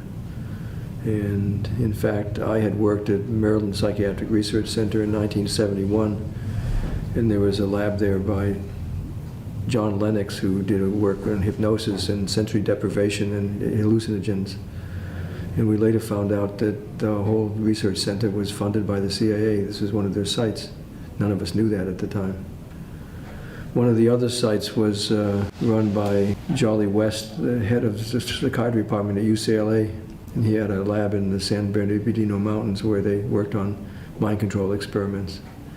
So he would be the more likely candidate to be the person to have programmed Sirhan. So at one point I gave Sirhan a picture of Jolly West and 5 other dummy pictures, and he immediately pointed out to Jolly West and said, "This guy's familiar to me," but he couldn't say why, so it wasn't a full identification. It actually started in with the OSS before the CIA, and when they were doing work in the 1940s, there was a hypnotist by the name of George Estabrooks who worked for them for quite a number of years and claimed that he could make alternate personality states that could be made to kill and to send unconscious messages they didn't know they were sending. So, and some of those messages that were sent through Morse code. So we know that this was the zeitgeist of the time. A good friend of mine and colleague, a law professor, Alan Shefflin, sued the government under the Free Information Act and has collected a number of the files from the CIA about their experiments, and we've read several cases where there were successful hits of assassinating minor officials, government officials in other countries through hypnotic programming and mind control. And there's extensive documents that we've seen on what are called hypnotic couriers, sending messages through covert means like Morse code and things like that the person didn't know they were carrying. So the idea that Sirhan's own confession would have been shaped by himself without knowing it through Morse code may sound fantastic, but it's very much consistent with the practices of those times in the mid to late 1960s. And can you explain to the layperson what an altered personality state is? It's something that's produced by suggestive influence and to respond only at certain cues upon command, and then the person doesn't know that they have, like range mode. Unless you know the cue, you can't open it and get the person to act that way. But if you know the cue, you can get them to act on it, and they often don't remember anything that they do in that state. Which is why Sirhan doesn't remember anything other than showing up there and then somebody pinning him down. Doesn't remember other than that. He thinks he's still shot at a fire circle targets at a firing range. One of the things that's missing in this case is no one's ever considered the mafia connections. Bobby Kennedy was going after organized crime in this country, and the man he targeted was primarily the Detroit Purple Gang boss, Mo Dalitz, and his good friend Jimmy Hoffa. Now that has a long family history, because Joe Kennedy in Somerset Company was a rum runner during the Prohibition years. That's where the family made their fortune. At one point, Joe tried to open up territory in New Jersey, and he ran afoul of the local mafia boss at the time, who happened to be Mo Dalitz. Mo Dalitz took a contract out on Joe, and the Chicago mafia boss, Giancarlo, paid the hit off to keep Joe alive as a friend, as a personal favor. It's not an accident that Bobby went after the same guy. And it's not an accident. No one's ever connected the dots before. Frankie Donarama, or Henry Ramostella, whatever his real name is out of New Jersey. He worked for Mo Dalitz as his assistant. That's the guy who hired Sirhan for the ranch who he had his fall and brought him to the firing range. Frank was the person that took Sirhan to the hospital. Frank was the person that picked Sirhan up from the hospital. So I think Frank had a lot to do with this. Frank was responsible for Sirhan being hired at the ranch. Well, Frank had mafia connections left and right. That took us a long time to convince Sirhan that the mob was most likely involved. Well, not most likely, was involved in this. To this day, if you ask Sirhan, he goes, "I don't know." And he's not going to say yes because he honestly doesn't know. We know that J. Edgar Hoover fought Bobby at every step of the way about organized crime. We now know from Newman's research that J. Edgar Hoover had a gambling addiction. And he had privileges at Del Mar Racetrack owned by Mo Dalitz. And he would often write off Hoover's gambling debts. So it's not an accident, I don't think, that it was just coincidental that Bobby tried to bring down organized crime and was blocked by Hoover on every occasion possible. And that Hoover is covering his own gambling addiction with Mo Dalitz, the very guy that Kennedy wanted to bring down. And that all these Mo Dalitz figures appears in this picture that I've uncovered here. Also es gibt ja Gerüchte, dass die Kennedy-Familie tief, also vor allem der Joe Kennedy, sehr tief in mafiöse Strukturen verwickelt war und dass die Mafia auch dabei geholfen haben soll, Stimmen zu gewinnen, als John F. Kennedy zum Präsidenten gewählt wurde. Und da soll Joe damals auch mit der Hilfe der Mafia Stimmen für John F. Kennedy organisiert haben. So sagen die Gerüchte. Und Hoover, manche Leute glauben ja auch, Hoover hat ja jahrelang bestritten, dass es so etwas wie organisiertes Verbrechen in den USA gibt. Das hat er jahrelang bestritten, bis es dann so klar und deutlich nachgewiesen werden konnte durch Polizeieinsätze, durch ein Treffen, das da stattgefunden hat, ein hochrangiges Treffen, das dann vom FBI gestürmt wurde, von der Polizei gestürmt wurde und so weiter. Dann war das klar. Und es gibt wohl Hinweise darauf und viele Leute glauben das auch, dass Hoover selbst erpresst wurde von der Mafia, weil die Mafia möglicherweise sehr belastende, unangenehme Sachen über Hoover hatte, also bestimmte also wie sagt man, zur Erpressung taugliche Beweismittel, so dass aus diesem Grund Hoover dann jahrelang so getan hat, als ob es die Mafia gar nicht gäbe, kein organisiertes Verbrechen in den USA und so weiter. Letztendlich sind das natürlich Dinge, es ist natürlich immer schwer, sowas ans Tageslicht zu bringen, weil vieles davon ist natürlich im Dunklen verborgen und ist natürlich auch sehr unangenehm. Also es gibt da verschiedene Gerüchte, ob die jetzt stimmen, von sexuelle Beziehungen mit seinem Sekretär von Hoover, von irgendwelchen Fotos, wo er als Transvestit verkleidet war, als Crossdresser, in Frauenklamotten und so weiter. Solche Sachen gibt es, solche Gerüchte. Und ob es wahr ist oder nicht, so die Gerüchte zumindest, die Mafia soll eben diese Beweismittel in den Händen gehabt haben und Hoover damit eben jahrelang erpresst haben. So sagt man.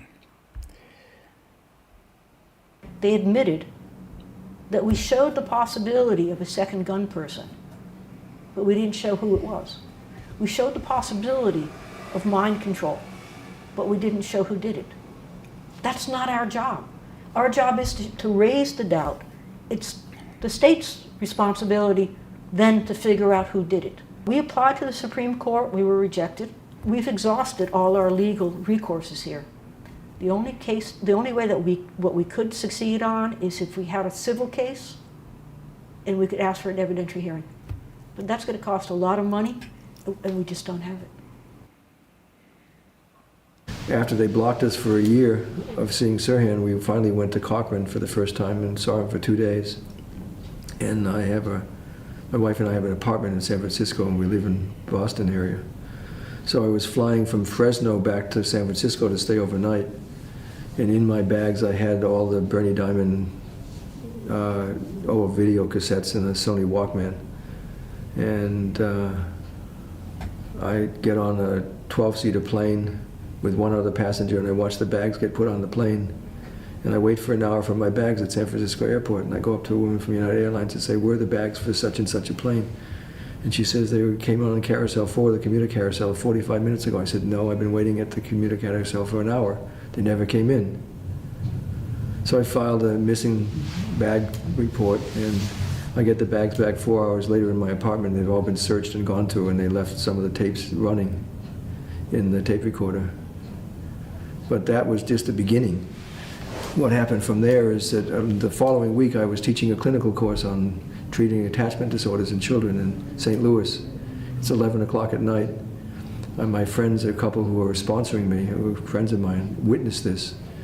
I'm waiting for my bags to come in, and I watch a woman from United Airlines take my bags and walk off with them. So I race after her and say, you're taking my bags. And she says, these bags are to be rerouted to the military base in San Diego. And I said, no, we have a problem here. You see, I have bag tags and they match. and they belong to me, and what you're doing, I don't care if you work for the airline, you're stealing my bags, give me my bags back. And she says, no, I'm rerouting them. And I said, I'm going to start screaming, and you're going to have a security breach, and you're going to have state police and Homeland Security here, and you're going to have to explain why you're stealing my bags, unless you tell me who gave you these orders. And sure enough, in front of my friend, she says, looks on the clipboard and says, all bags associated with the Kennedy party to be rerouted to the military base. That's not subtle. For the next 2 years, every time I got on a plane, which is about every 2 weeks, my bags were stolen. That's a violation of search and seizure rights. Then I had 5 tax audits. And every time I get a different tax audit and a different IRS agent. So I had a tax lawyer working with me. And he called up a number of times to negotiate some settlement with them. What they wanted, the last tax audit, was original receipts. At the end of the year, they wouldn't take credit card summaries for Schedule C receipts. I said, that's ridiculous. Nobody's going to do that in this country. So finally, my tax attorney is caught talking with an IRS agent, and the IRS agent says to him in confidence, he says, look, I don't understand that we've audited your guy 4 times, we never find anything. He's honest. This makes no sense to me. So he calls up my attorney the next day and says, I don't know why, but your client has a tag on his account by a top U.S. Treasury Department official that we should harass him as much as possible within the boundaries of the law for the rest of his life. I just got my 5th tax audit. It's been 11 years now of harassment. Then we submitted the case to the Ninth Circuit under new evidence. The law says that they have to act in 60 days. It took 3.5 years before they denied their appeal. We sent it to the Supreme Court, and we caught the Supreme Court, U.S. Supreme Court, in a lie. The brief that we sent in, they wrote us back and said, denied, reviewed such and such a day and denied, except that the date that they reviewed it was 2 months before we sent in the brief. They can't explain that. So what kind of person has the power in this country that they can make a phone call, violate an upstanding citizen's search and seizure rights, put a tag on his IRS account for the rest of his life, and get the Ninth Circuit and the Supreme Court to violate its own rules? That's scary to me. I don't know what this is all about, but certainly we're exposing something here that needs to be exposed, because I had the illusion that we actually had a democracy in this country. And I think it's Ja, da kommt der tiefe Staat zum Vorschein. Ne? Das ist die unsichtbare Hand des tiefen Staates, wo es halt einige Leute gibt, einfach die so eine Macht haben, dass sie alle Behörden manipulieren können, dass sie auch die obersten Gerichte manipulieren können, dass sie Gerichtsurteile manipulieren können. Und da spätestens an diesem Punkt zerbröckelt die Illusion von einem Rechtsstaat. Ja, weil bei solchen Fällen oder auch bei den Fällen der TIs, der Targeted Individuals, man hat es auch gesehen bei Targeted Justice in den USA, die auch vor dem obersten Gerichtshof waren und geklagt haben. Ja, und da sieht man dann, dass es so etwas wie einen Rechtsstaat, sowas wie eine Demokratie letztendlich gar nicht gibt. Das ist eine Illusion, ja, die zerbröselt, die platzt wie eine Seifenblase. Und letztendlich, vielleicht funktioniert das für ganz viele Leute da draußen, aber es gibt einen gewissen Prozentsatz in der Bevölkerung, wo das eben nicht funktioniert, wo der Rechtsstaat nicht funktioniert und wo Mächte ins Spiel kommen, die einfach größer und mächtiger sind als der Staat. Und die dürfen offensichtlich alles. It's worth fighting for, and passing it down to the next generation to our kids. It's still worth fighting for. We had something precious in this country and we pissed it away. I want it back.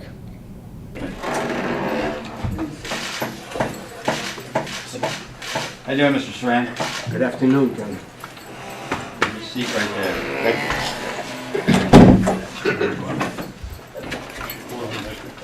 This is a subsequent number 13 parole consideration hearing for Sirhan Sirhan. The inmate was received on 5/23/69 from Los Angeles County. The inmate received a term originally of the death sentence, which was reduced in August 16, 1971 to life with the possibility of parole. I wanted to jump across the table a couple of times, and only one attorney can talk, so Bill Pepper did the talking. But I had to almost sit on my hands a few times because I was just so mad. And his parole was denied. The panel has reviewed all the information received from the public and all relevant information that was before us today, and have concluded the prisoner is not yet suitable for parole and would pose an unreasonable risk of danger or threat to public safety if released from prison. And I think he spoke very eloquently in 2011. He apologized for being there. He apologized for anything he had done. But he couldn't, by then he was beginning to realize that he didn't think he did it. So how could he admit something that he's got no recollection of? And for him to get out, the parole board wants him to say, yes, I did it, and he can't because he's got no recollection. So then in 2016, Sirhan told me, I can't do it. I can't take the humiliation anymore. I'm not going to appear. And I told him that Paul Schrade was going to be there. And he said to me, Laurie, you've said that to me before. And I said, no, this time it's for real. So finally he said yes. Paul spoke eloquently. I love Paul. He's such a brilliant man, and he has given so much effort into not only trying to help Sirhan, but to find what happened to his friend, Senator Kennedy. He was appalled at the way they treated Sirhan in that hearing. If you just look at the physical evidence, if you look at the ballistics, if you look at the autopsy report, there's no way that Sirhan could have shot the senator. So even if you don't believe in the Manchurian Candidate aspect of this, but you just look at the hard, cold facts, Sirhan did not kill the senator. And Paul felt guilty that he hadn't come forward sooner.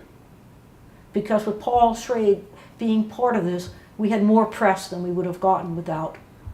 But Paul did say to Sirhan, I'm sorry, I should have been here sooner. And Paul does feel guilty about that. But he shouldn't. Because he's done more than just about anybody trying to get to the truth. Sirhan was deeply touched by what Paul had to say. When he went to try to shake Sirhan's hand at the end, they wouldn't let him. Was Sirhan surprised that his parole was denied? No. Was I surprised? No. I was angry. And then after the hearing, they ransacked his cell.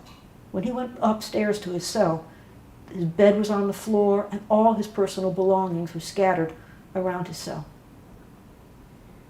And that's not done by an inmate, that's done by a guard. Because he has his own individual cell. Why? Why are they trying to intimidate him? I don't know if I'm going to be able to get Sirhan to another parole hearing because he feels so humiliated being there.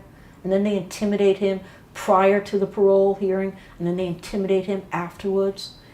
And he says after a parole hearing, he just goes into a funk for days. How he has kept his spirits up all this time, I could just say it's his belief in God. What is your favorite book of the New Testament? Oh, I think the whole Bible is my favorite book, but I would say maybe Psalms. I like the Psalms. That's the Old Testament. The New Testament is. The New Testament. I like that expression in Luke 4:16 to 23. I like that very much because it instills and renews my hope that sooner or later I will be found suitable for parole and get out because Christ promised that to all the believers. I've had the most contact with Sirhan over the last 11 years than anybody outside of prison.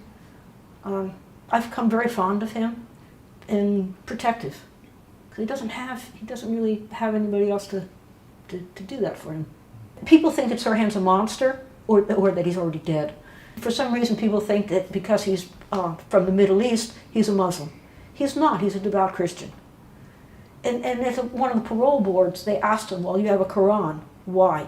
As if it was a crime to have a Quran. And he said, because it helps me stay fluent in Arabic. After 9/11, he was put into solitary confinement for 6 years. He said to me, the towers hadn't even turned to dust, and they took me out.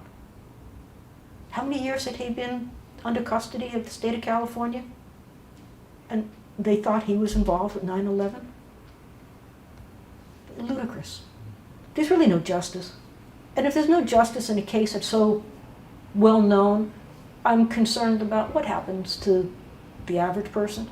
They're going to keep Sirhan in jail until he dies. That's their intent. And he should have been paroled in 1980. 82, I think. The state psychologists do not think he's a threat. He's had no problems in jail. He's been a model prisoner. Dan has done psychological tests on him that match the tests that were done by the prison psychologist, and yet he's still being held.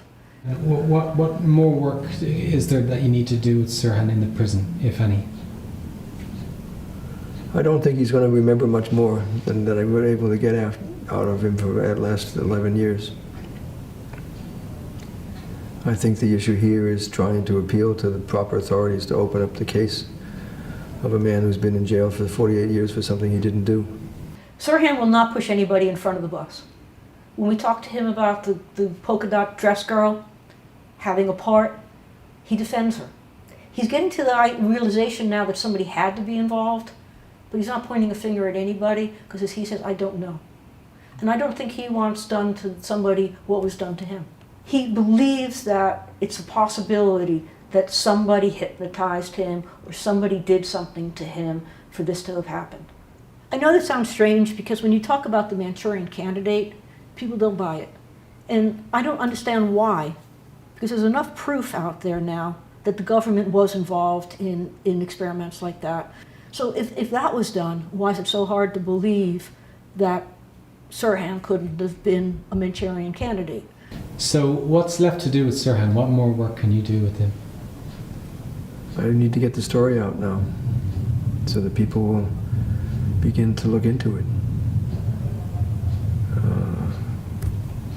I think we know a lot. I think that it's clear that Sirhan was not the sole assassin.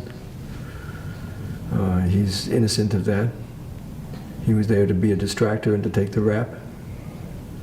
I think we know that there was a cover-up that both the LAPD chief of police and the DA's office participated in.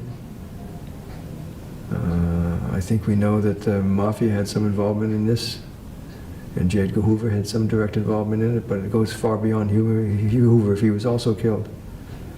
So how far up it goes, the further up you go, the less the paper trail. But I think that what should happen is the proper law enforcement agents should be involved in investigating this and reopening it. The prison won't allow a video interview of him. We could do an audio via telephone. But as he said to me in June, he said, Laurie, I've already said everything I have to say. I don't have anything else to add because I don't remember. And he goes, and I trust you to speak on my behalf. Sirhan now works in the kitchen. He basically stays by himself. He said he used to read a lot, but he doesn't read much anymore. He listens to a radio, he's got a TV, and he tries to exercise. People think that you get paid for doing this. I don't get paid. Money comes out of my pocket, and I spend time on this that I could be investing in something else. I gave my word to Munir and Sirhan, not that we'd win, but that I wouldn't give up. And over the years, I'm fond of Sirhan, but I really look upon Munir as a friend. He's a really great guy. And when people see this, they don't understand that it's not just the Kennedy family that suffered, the Sirhan family. I mean, Munir, this has been 50 years of Munir's life. And he's the last relative that Sirhan has. Does it impact Munir? Greatly. So 2 families have suffered. 2 families have lost a family member. Yes, the senator is dead, but Sirhan's been incarcerated for 50 years. And I gave my word, and I just think that you're as good as your word, and I'm not going to give up. I would say that personally I never expected in a million years that I would be attacked by my own government for my investigation in this case. That's been the hardest pill to swallow. But I'm feisty. I'm not about to roll over and play dead because people intimidate me. I think that this country had a precious democracy. I want to keep it going. Ja, liebe Freunde, so läuft das. Wenn man sich mit den falschen Leuten anlegt, dann kann man Probleme bekommen, und zwar massive Probleme. Und das ist wohl in diesem Fall so gewesen. Das ist ja wohl passiert. Da gibt es wohl mächtige Interessen, mächtige Akteure.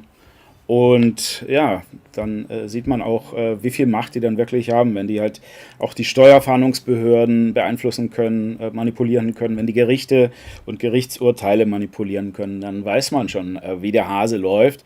Und ja, mit Sicherheit wird da die Mafia auch irgendwie ihre Rolle gespielt haben, sagen wir es mal so. Doch die Fäden wurden, glaube ich, jetzt weniger von der Mafia gezogen. Ich glaube schon, dass es da noch andere Akteure gibt, die noch mächtiger, noch größer sind als die Mafia. Und das sind die Leute, die dann wirklich auch Regierungsstellen manipulieren können, weil die Mafia kann das in der Regel nicht. Aber da gibt es nochmal andere. Da gibt es nochmal andere Fraktionen, die sind auch mächtiger als die Mafia, die sind auch überall vertreten. Da gibt es auch keine Grenzen, keine Nationen, die aufhalten können. Da gibt es keine Länder, die arbeiten international, interkontinental und ja, da gibt es ganz andere, das sind ganz andere Kaliber. Ja, Freunde, das war die ausgezeichnete, hervorragende Doku The Real Manchurian Candidate. Ich hoffe, es hat euch gefallen. Ich fand es sehr spannend. Ich habe den Film vor einiger Zeit schon mal gesehen und ich dachte, den muss ich jetzt einfach mal mitbringen, weil das ist einfach, was da zur Sprache kommt, auch diese Methodik und so, wie er da hypnotisiert wurde, finde ich wirklich außergewöhnlich. Und das gibt schon ein bisschen Einblick darin, was mit der menschlichen Psyche alles gemacht werden kann, wie Menschen manipuliert werden können, welche Techniken da angewendet werden und werden können. Und natürlich hat es alles nur auch ein bisschen so an der Oberfläche gekratzt, weil wenn man da noch mehr in die Tiefe gehen würde, würde man vielleicht noch viel mehr rausfinden können. Aber das ist natürlich von außen, als Außenstehender immer ein bisschen schwierig. Ja, hallo Larry the Wolf, ich schau mal in den Chat, schön, dass du da bist. Ja, auch schon länger nicht mehr gesehen. Kevin ist auch da, hallo Kevin.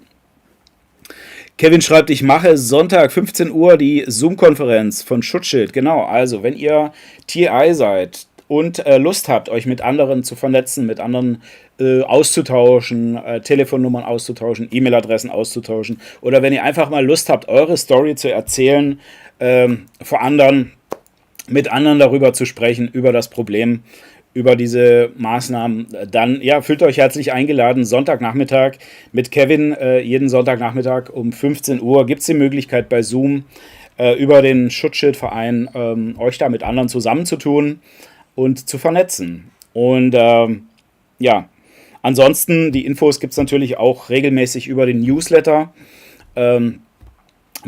Falls ihr da noch nicht drin seid, dürft ihr euch da gerne anmelden. Den Newsletter gibt es auf der Webseite schutzschild-ev.de und natürlich könnt ihr auch den Newsletter von Targeted Justice abonnieren unter targetedjustice.substack.com und meinen persönlichen Newsletter gibt es auch noch, das ist Harald Brems, zusammengeschrieben, .substack.com. Und natürlich dürft ihr auch, falls ihr Telegram habt, dürft ihr das Ganze auch bei Telegram abonnieren. Da gibt es einen Telegram-Kanal von Schutzschild. Einfach auf Telegram Schutzschild in die Suchfunktion eingeben und dann findet man unseren Telegram-Kanal. Ja, ansonsten wollte ich hier noch ein bisschen was erzählen über die Veranstaltungen, die da kommen werden in der Zukunft. Und zwar gibt es da natürlich jetzt erstmal am Sonntag, für alle von euch, die gerne Podcasts gucken, gibt es dann am Sonntag hier den wunderbaren Podcast The Chosen Heroes mit Melissa Miller. Dürft ihr euch gerne angucken. Immer wieder interessant, immer wieder interessante Gäste dabei, Interviews, das Ganze live natürlich. Ich mache das hier ja öfter in Vorproduktion, einfach weil ich da ja noch die Untertitel machen muss und so weiter. Sie macht das natürlich ganz auf Englisch, da gibt es keine deutschen Untertitel. Und sie hat natürlich ganz oft Live-Gäste, also fast immer eigentlich, hat sie Live-Gäste in ihrer Show. Und ist immer wieder schön anzuschauen. Und darüber hinaus gibt es jetzt demnächst, wie ihr ja sicher wisst, gibt es ja jetzt demnächst den internationalen TI Day. Den International TI Day. Und der findet statt traditionell am 29. August. Und so auch dieses Jahr. Außer der TI Day von Targeted Justice, der findet später statt. Ihr seht es hier, 5. bis 9. September, und das Ganze in Washington, D.C. Also wenn ihr in der Nähe von Washington seid, wenn ihr vielleicht in den USA wohnt oder wenn ihr in Europa wohnt und habt Lust, da mal hinzugehen, dann tut das. Das Ganze startet am 5. September. Meldet euch vorher an bei Targeted Justice, weil da gibt es viele Dinge, die man beachten muss. Einfach Informationen, die man sich vorher holen sollte. Also meldet euch rechtzeitig an, falls ihr mit dem Gedanken spielt, da hinzugehen, hinzufliegen, wie auch immer. Ja, the time for freedom is now. Don't miss it. Und es gibt natürlich auch das Pendant hier in Europa. Und zwar in London wird es auch einen TI Day geben. Und veranstaltet von Targeted Survivors UK, so ist die Webseite. Und das Ganze wird am 29. August stattfinden in London, Number 10 Downing Street. Das ist so das Parlament und da stehen die Leute dann davor mit Plakaten und so weiter. Ja. Geht hin, wenn ihr die Möglichkeit habt, schaut euch das Ganze an. Ist sicher interessant. Für alle anderen in Deutschland gab es ja bisher auch immer Veranstaltungen. Das wird in diesem Jahr definitiv nicht so sein. In Deutschland wird es dieses Jahr keinen TI-Day geben. Das hat ganz unterschiedliche Gründe, die ich jetzt hier nicht alle erklären kann, die ich jetzt hier nicht alle ausführen kann und möchte. Es gibt verschiedene Gründe dafür. Vielleicht, großes Fragezeichen, ich weiß es nicht, ich kann es nicht versprechen. Vielleicht wird es im nächsten Jahr einen geben, möglicherweise. Vielleicht gibt es auch noch andere Veranstaltungen. Im Moment ist mir das alles noch nicht ganz klar, wie das weitergehen wird. Von daher, wenn ihr dahin gehen wollt, dann geht bitte entweder nach London oder in die USA. Ich weiß nicht, wo sonst noch irgendwas stattfinden wird, kann ich nicht sagen. Kann ich keine Aussagen darüber machen, über Dinge, die ich nicht weiß. Von daher, ja, schaut euch ein bisschen um. Schaut, was geht, schaut, was Sache ist und vielleicht, wenn ihr nicht wegfahren könnt, wenn ihr nicht das Geld habt, um nach London zu fahren oder in die USA und ihr möchtet aber trotzdem gerne was machen, dann, ja, was spricht dagegen, euch ein Plakat selbst zu basteln, selbst zu erstellen, am besten noch mit anderen zusammen, ihr vernetzt euch, ihr sucht euch ein paar Kumpels, die da mitmachen und dann geht ihr in die nächstgrößere Stadt oder an die nächstgrößere Straße, wo ein bisschen Autos durchfahren, vielleicht eine Autobahn oder so, und macht einfach eine Schilderdemo. Ja? Stellt euch an die Straße mit Schildern, stellt euch in die Fußgängerzone, verteilt ein bisschen Flyer, quatscht mit Leuten, sprecht Leute an. All das ist möglich. Also man sollte auch immer ein bisschen im Kopf behalten, was kann ich selbst tun.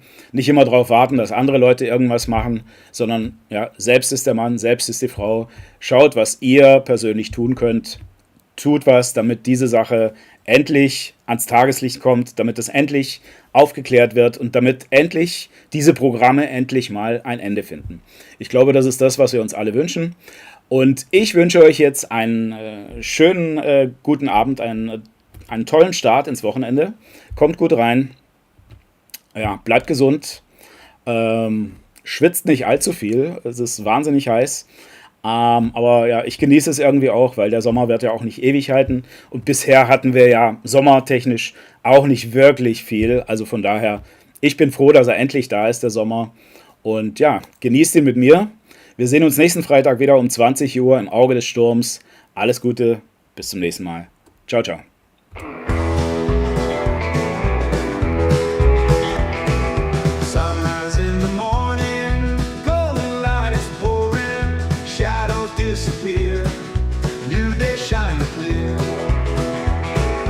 Footsteps on the pavement, every moment savor. Laughter fills the air, love is everywhere. All the days we're living, memories we're making. Every second bright and new, sharing life with you. Birds are singing sweetly, hearts are beating freely. Smiles on every face, in this lively place.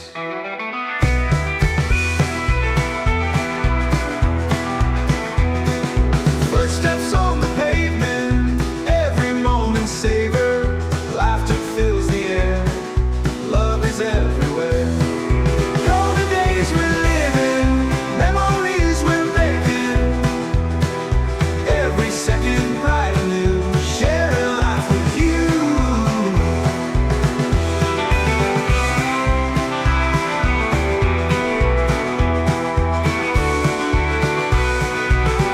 Days we're living, memories we're making. Every second bright and new, sharing life with you.